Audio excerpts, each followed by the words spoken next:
घर का काम करना सबसे ज़्यादा मुश्किल तब हो जाता है जब हमें मालूम ही नहीं होता हमें दिन निकलते के साथ में क्या काम करना स्टार्ट करना चाहिए, जिससे कि हमारा वक्त बचे प्लस हमारा घर भी साफ़ सुथरा रहे और हमें थकान भी ना हो। तो कुछ चीज़ें जो मैं अपनाती हूँ आज मैं आप लोगों के साथ में शेयर कर रही हूँ। अगर ब्लॉग थोड़ा भी पसंद आए तो प्लीज़ चैनल को सब्सक्राइब ज़रूर कर देना, वीडियो को लाइक कर देना और अपने उन लोगों के साथ में ज़रूर शेयर करना जिनका घर सारा टाइम बिखरा हुआ रहता है और उनकी हालत भी पूरा दिन काम करते करते थक जाती हैं वो। ठीक हो गया। तो मैं आप सभी लोगों से मिल रही हूँ संडे मॉर्निंग में। अस्सलाम वालेकुम मेरी प्यारी सी यूट्यूब फैमिली, कैसे हैं आप सभी? उम्मीद करती हूँ आप सब लोग खूब मज़े में होंगे, खूब एंजॉय कर रहे होंगे। देखिए सबसे पहले मैं क्या करती हूँ और फर्स्ट टिप भी यही है, जैसे ही मैं सुबह को उठती हूँ मुझे सबसे पहले अपने रूम को ही क्लीन करना होता है। सब शुरुआत आपको अपने रूम से कर देनी चाहिए।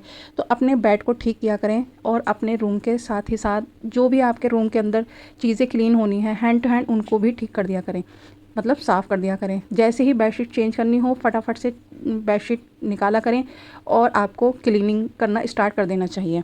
तो मैंने सबसे पहले यही करा कि अपने रूम को साफ़ करा, साथ ही साथ मैंने लगा दी मशीन कपड़े वॉश करने के लिए।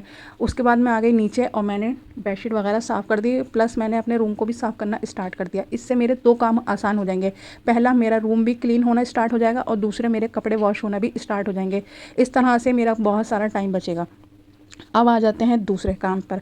देखें हमें हर रोज़ अपने वॉश बेसिन को वॉश कर देना चाहिए। बहुत सारे टाइम क्या होता है ना, कभी कभी हम सोचते हैं कि चलो हफ्ते में एक बार वॉश बेसिन को वॉश कर देंगे या हफ्ते में 2 बार वॉश बेसिन को साफ़ कर देंगे। तो जब ज़्यादा दिन बाद हम अपने वॉश बेसिन को क्लीन करते हैं ना तो हमारा वॉश बेसिन अच्छा खासा गंदा हो जाता है और वो एक ऐसी जगह होती है जहाँ पे हर कोई जाता है हाथ धोता है। अगर वही चीज़ गंदी होगी हर किसी की नज़र में वो चीज़ आएगी, फिर हर आपका एक हफ्ते में साफ़ करना या एक हफ्ते में 2 बार साफ़ करना बिल्कुल बेकार है अगर वो 2 दिन 3 दिन गंदा पड़ा रहे। तो कुछ टाइम नहीं लगता है, हर रोज़ अपने वॉश बेसिन को वॉश कर दिया करें अच्छे से, शीशे को क्लीन कर दिया करें। जो भी चीज़ वहाँ पे रखी हुई है, फ्लावर पॉट हो गए और हैंड वॉश की चीज़ें हो गई, ब्रश वगैरह हैं तो उनको वॉश कर दिया करें। इससे भी आपको सफाई करना बहुत आसान हो जाएगी, प्लस आपका घर भी कभी भी बिखरा हुआ नहीं लगेगा। तीसरी टिप यह है कि पूरे घर को ना, मतलब पूरे घर को आप ये मत किया करें कि पूरे घर को मुझे आज ही साफ़ कर देना है, ऐसा बिल्कुल मत किया करें। इससे कुछ नहीं होने वाला, घर भी साफ़ सुथरा नहीं होगा, सिर्फ़ और सिर्फ आपका वक्त बर्बाद होगा, आप पूरे दिन काम करते करते थक जाएंगी। तो तीसरी टिप यही है कि हर रोज़ सिर्फ़ एक कोना साफ़ किया करें और उसे अच्छे से चमकाया करें, जिससे ये होगा कि कम से कम एक दिन में एक कोना साफ़ कर देंगे, नेक्स्ट डे अगली जगह साफ़ करें, है ना, तीसरे दिन अगली जगह साफ़ करें। इस तरह से आपकी सब जगह की डीप क्लीनिंग हो जाएगी और इस वजह से आपका घर हमेशा ही डीप क्लीन रहेगा। ऐसा नहीं करना पड़ेगा आपको कि अलग से दिन निकालें डीप क्लीन करने के लिए। ठीक हो गया। अब आ जाते हैं अपने नेक्स्ट पॉइंट पे। नेक्स्ट पॉइंट ये है कि हमें हर रोज़ कपड़े धो देना चाहिए। देखें एक दिन में 2 जोड़ी 3 जोड़ी इकट्ठे हो जाते हैं कपड़े, है ना। वहीं अगर हम 4 दिन में 5 दिन में कपड़े धोएंगे तो सोचो कितना ढेर सारा कपड़ा इकट्ठा हो जाएगा। फिर उसे धोना, है ना, कम से कम 2 से 3 बार हमें वॉशिंग मशीन में धोना पड़ेगा। फिर ढेर सारे कपड़ों का पानी निकालेंगे, ड्रायर लगाओ, फैलाओ, फिर जब वो सूख जाए तो फिर उनको उतारने की टेंशन, फोल्ड करने की टेंशन और प्रेस करने की टेंशन, तो ये बहुत ज़्यादा काम बढ़ जाता है। इसलिए कम से कम हर रोज़, और अगर हर रोज़ नहीं हो सकता तो एक दिन छोड़ के 2 से 3 जोड़ी या 4 जोड़ी कपड़े वॉश कर दिया करें। इससे आपका काम भी आसान हो जाएगा, फोल्ड करना, सुखाना, प्रेस करना, ये सब कुछ आसान हो जाएगा और आप बहुत जल्दी फ्री भी हो जाएंगी और आपका ना मतलब घर भी साफ़ सुथरा रहेगा। ये नहीं है कि ढेर सारे कपड़े मैले इकट्ठे रखे हुए हैं, मैले कपड़ों से बहुत नेस्ती आती है। तो मेरी प्यारी बहन ज़रूर से ये टिप ज़रूर फॉलो करना। अब आ जाते हैं अपनी अगली टिप पर। देखें आप जैसी काम कर चुके हैं, ठीक है, आपने अपने घर को भी साफ़ कर दिया, अपने किचन को भी साफ़ कर दिया, खाना वगैरह सब कुछ बना लिया, लेकिन आपने जब खाना खा लिया उसके बाद में आप बैठ गई, आपने सोचा बर्तन ही तो हैं कुछ देर के बाद में धो लूँगी। इस तरह से आपके मैले बर्तन अच्छा खासी देर सिंक में पड़े रहेंगे। तो मेरी प्यारी बहन अपनी सिंक को हमेशा क्लियर रखो। अगर एक बर्तन भी गंदा हुआ है तो हैंड टू हैंड उसको वॉश करके रख दिया करो। अगर आप अपनी ये आदत बना लोगी ना कि हर बर्तन को हैंड टू हैंड धो के रख देने की, तो आप खुद देखेंगी आपका किचन कभी गंदा नज़र नहीं आएगा। और कोई भी गंदा बर्तन रखने से पहले 1000 बार सोचेगा कि जो इंसान मेहनत कर रहा है वो भी हैंड टू हैंड वॉश करके रख रहा है, तो हम भी हैंड टू हैंड वॉश करके रख दें। चाहे एक चम्मच हो, प्लेट हो, कटोरी हो, कुछ भी हो, हैंड टू हैंड वॉश करके रख दिया करो। चूल्हे को हाथों हाथ साफ़ किया करो, बर्तनों को जगह पे पहुंचाया करो। जो चीज़ फ्रिज में रखने की है उसे हैंड टू हैंड रखा करो फ्रिज के अंदर। देखें पूरा घर साफ़ कर देंगे और किचन में बर्तन भरे रहेंगे, किचन फैला हुआ रहेगा तो आपकी सफाई बिल्कुल बेकार है। कहते हैं जिसका किचन साफ़ होता है ना वो मिजाज की बहुत अच्छी औरत होती है, उसकी आदत बहुत अच्छी होती है, सलीक़ेमंद होती है। तो ज़रूर से ज़रूर इस टिप को फॉलो करना। अब आ जाते हैं नेक्स्ट टिप पे।